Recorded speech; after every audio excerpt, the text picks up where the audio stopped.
Hello dear students, आज हम पढ़ेंगे चैप्टर 11 प्रदूषित जल और स्वास्थ्य।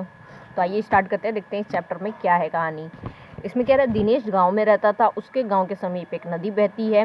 एक दिन वह अपने चाचा जी के साथ सैर को निकला तो नदी तट पर गया। क्या कहते हैं, दिनेश नाम का एक लड़का रहता था जो कि गाँव में रहता था, और उसके गाँव के पास में ही एक क्या थी, नदी बहती थी। और एक दिन वो सैर पे यानी घूमने के लिए अपने चाचा जी के साथ निकलता है शाम को, और वो नदी के किनारे पहुंच जाता है। उसने देखा कि नदी का पानी बहुत गंदा व कीचड़ भरा था। जब वो वहाँ जाता है और देखता क्या है कि नदी जो है वहाँ पे बहुत पानी गंदा होता है और बहुत सारे वहाँ पे कीचड़ भरे होते हैं।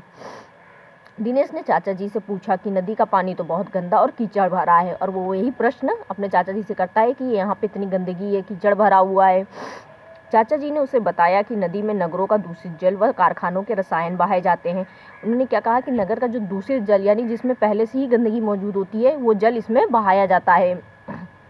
और कारखानों के रसायन यानी जो बड़े बड़े कारखाने होते हैं, फैक्ट्री जहाँ पे बहुत सारे सामान बनते हैं, वहाँ पे बहुत सारे रसायन भी बेकार से निकलते हैं, जिसको भी क्या किया जाता है, नदी में ही बहा दिया जाता है, जिससे पानी बुरी तरह प्रदूषित हो गया है। जिसकी वजह से पानी क्या हो गया है, बहुत बुरी तरह से प्रदूषित हो गया है, यानी गंदा हो गया है।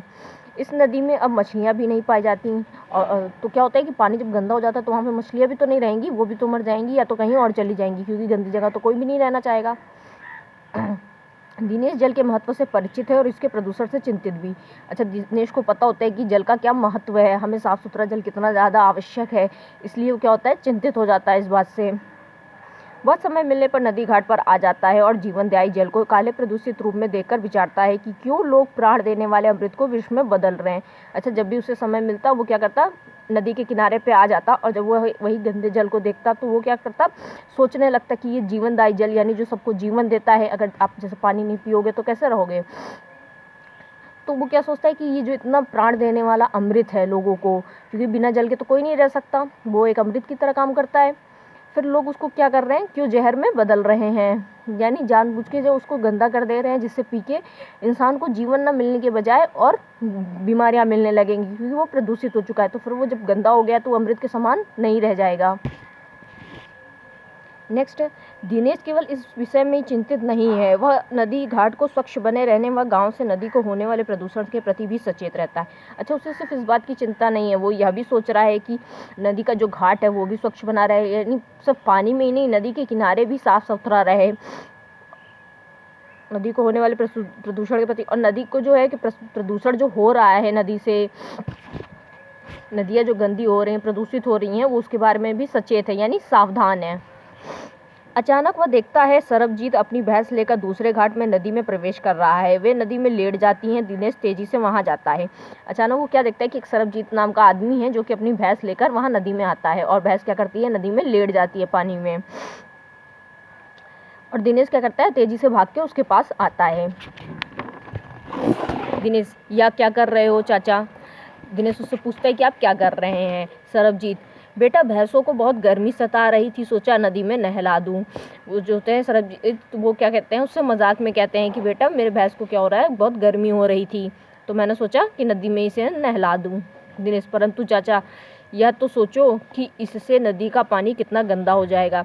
फिर वो क्या करता है, उसको समझाता है उस आदमी को कि नहीं, आपको ऐसा नहीं करना चाहिए, आपको सोचना चाहिए, क्योंकि जब भैंस तो पहले से गंदी होगी, जब वो आके पानी में नहाएगी तो क्या करेगी, पानी को भी गंदा कर देगी। सरबजीत, अरे बेटा पानी तो बहता रहता है, भला इसमें गंदगी रुकी रहेगी क्या? वो क्या कहते हैं उससे कि पानी तो है जो बहता रहता है, वो तो यहाँ का पानी भी आगे जाएगा, फिर आगे जाएगा, फिर नया पानी आ जाएगा, तो क्या गंदगी रुकी रहेगी? उनके सोचने का मतलब क्या रहता है कि पानी जब बह रहा है तो गंदगी भी बह के चली जाएगी। फिर दिनेश क्या कहता है, चाचा हम लोग यही सोचते रहते हैं और जल स्रोतों को प्रदूषित करते रहते हैं। हमसे पहले पढ़ने वाले गांव नगरों के लोग भी यह सोचकर इसमें हानिकारक पदार्थ बहाते हैं। कह रहा है कि चाचा जी हम सब यही सोचने लगते हैं, और इसीलिए क्या करते हैं, जल स्रोत यानी जल का जो भी स्रोत है उसे हम लोग प्रदूषित करते रहते हैं। और जो हमसे पहले गांव है वो भी ये सोच के बहाता है कि पानी यहाँ से तो प्रदूषित जल तो आगे निकल जाएगा, गंदगी तो क्या होती है, वो गंदगी हमारे तक पहुँच जाती है, फिर हम बहाएंगे, फिर वो किसी अगले तक पहुँच जाएगी, तो इस तरह क्या होगा, सारे ही जल प्रदूषित होते जाएंगे, क्योंकि हर कोई इसी बात को सोच रहा होता है। कारखानों के जहरीले रसायन और नगरों का प्रदूषित जल लेकर जब नदी हमारे गांव तक आती है, इसका जल भूमिगत होकर हमारे कुओं और नलकों तक पहुंचता है। ऐसा जहरीला जल पीने से गांव के लोग बीमार हो रहे हैं। कह रहे हैं कि जो जहरीले, जैसे कारखाने के जो जहरीले रसायन निकलते हैं और जो बहुत ज़्यादा प्रदूषित जल होते हैं, कहीं से भी जो निकलते हैं, गंदगी होते हैं, वो सिर्फ नदी में नहीं रहते, बल्कि वो नदी के ज़रिए ही कुओं में और जो नल के लगे होते हैं, यानी नल वगैरह लगे रहते हैं, उसमें भी पहुंच जाते हैं। और लोग क्या करते हैं, फिर उसे पी लेते हैं। और जब वो पिएंगे, जाहिर सी बात है, गंदा पानी पी रहे हैं, तो कोई ना कोई बीमारी भी उन्हें होगी। बात यह नहीं कि तुम्हारे करने से यह सब होगा या नहीं होगा, परंतु ऐसा ना करके तुम इसे गंदा ना करने में अपना योगदान देने से तो बचोगे।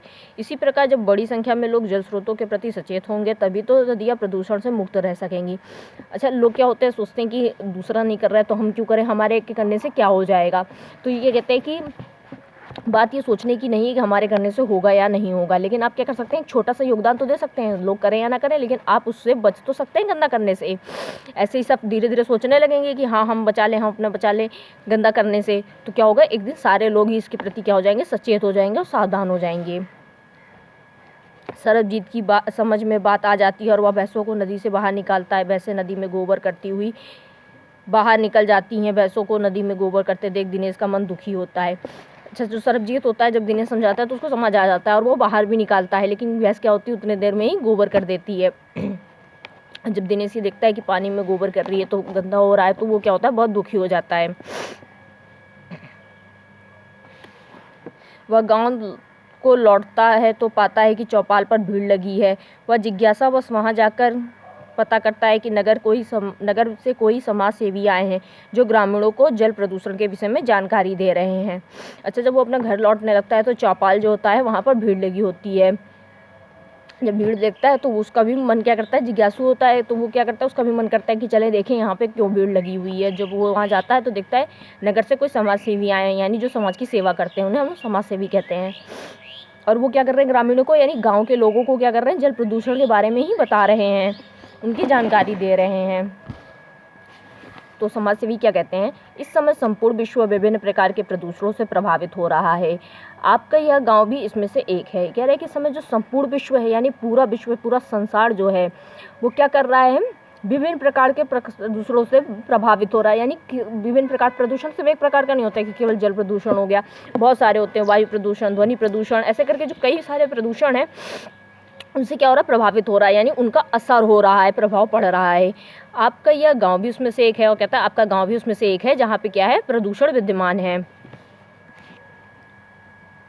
लोग जल स्रोतों के प्रति बहुत बुरा व्यवहार कर रहे हैं। वे उसमें जाने अनजाने में स्वयं गंदगी डालते हैं, उसे प्रदूषित करते हैं और फिर उससे होने वाले दुष्परिणामों से बेहाल होते हैं। इसमें क्या कह रहे हैं, लोग क्या है, जो जल स्रोत हैं, यानी जहाँ से जल निकलते हैं, चाहे वो कुआं हो गया, चाहे नदी हो गया या तालाब हो गया, उसके प्रति बहुत बुरा व्यवहार कर रहे हैं। यानी जब भी मन आता है कुछ ना कुछ गंदा उसमें डाल देते हैं और बिल्कुल ये नहीं सोचते कि पानी गंदा हो रहा है और इससे उन्हें कोई नुकसान होगा। और ये उसको जानते अनजानते भी नहीं है। बहुत सारे लोग ऐसे होते हैं जिन्हें पता ही नहीं होता इस बारे में, और क्या करते हैं, खुद ही जाके उसमें गंदगी डालते रहते हैं, उसे प्रदूषित करते हैं और फिर दुष्परिणामों से बेहाल होते हैं। यानी पहले तो उसे प्रदूषित करेंगे, फिर क्या करेंगे, उसको जब पीते हैं, यूज़ करते हैं, तो क्या होता है कि कोई ना कोई बीमारी हो जाती है उन्हें, एक ग्रामीण। परंतु हम किस प्रकार जल प्रदूषित कर रहे हैं, हम तो केवल इसके दुष्परिणाम झेल रहे हैं। एक ग्रामीण होता है, वो कहता है कि हम क्यों प्रदूषित कर रहे हैं, हम तो कुछ कर ही नहीं रहे हैं, हम क्या कर रहे हैं, इसका केवल दुष्परिणाम झेल रहे हैं। यानी हमें सब बीमारी वगैरह हो रही है, लेकिन हम पानी को गंदा नहीं कर रहे हैं। समाजसेवी, देखिए यह एक आदमी का काम नहीं होता। जो व्यक्ति पर्यावरण के प्रति असंवेदनशील है, वह प्रदूषण फैला रहे हैं, और ऐसे लोग लाखों करोड़ों में हैं। वो कहते हैं कि देखो, ये एक आदमी का काम नहीं है, क्योंकि एक आदमी के गंदा डालने से कितना ही गंदा हो जाएगा। लेकिन क्या होता है, जो व्यक्ति पर्यावरण के प्रति लापरवाह हैं, असंवेदनशील हैं, यानी लापरवाह हैं, वो क्या कर रहे हैं, वो प्रदूषण को फैलाए जा रहे हैं। और ऐसे लोग क्या होता है, लाखों करोड़ों में होते हैं, क्योंकि सभी ये सोचते हैं फिर हम कितना गंदा करेंगे, हम कितना गंदा करेंगे, ऐसे करके लाखों लोग सोच लेते हैं और पानी को गंदा कर देते हैं। हम लोग नदी तालाबों में नहाते हैं, कपड़े धोते हैं, पशुओं को नहलाते हैं, शवों की राख डालते हैं, घरों की सड़ी गली गंदगी डालते हैं। इससे नदियाँ का पानी प्रदूषित होकर विषैला हो जाता है। कह रहे हैं कि ये जो सब नहाने धोने का काम होता है और ये गंदी राख डालने का काम होता है, ये सब जो हम करते हैं, तो इससे क्या होता है, पानी जो होता है प्रदूषित हो जाता है। इसके अतिरिक्त नगरों में कारखानों के दूषित जल व नगरों की समस्त गंदगी को नदियों में बहा दिया जाता है, इससे जल प्रदूषित हो जाता है। कह रहे हैं जो साथ में नगर में जैसे कारखाने वगैरह बने हैं, उसमें से जो रसायन निकलते हैं जो बेकार हो जाते हैं, वो उनको भी क्या करते हैं, नदी में बहा देते हैं। दूसरा ग्रामीण, क्या इस जल से लोगों को कोई हानि होती है? तो दूसरा गांव वाला पूछता है क्या कि जो ये जल है, क्या इससे क्या होता है, लोगों को हानि होती है?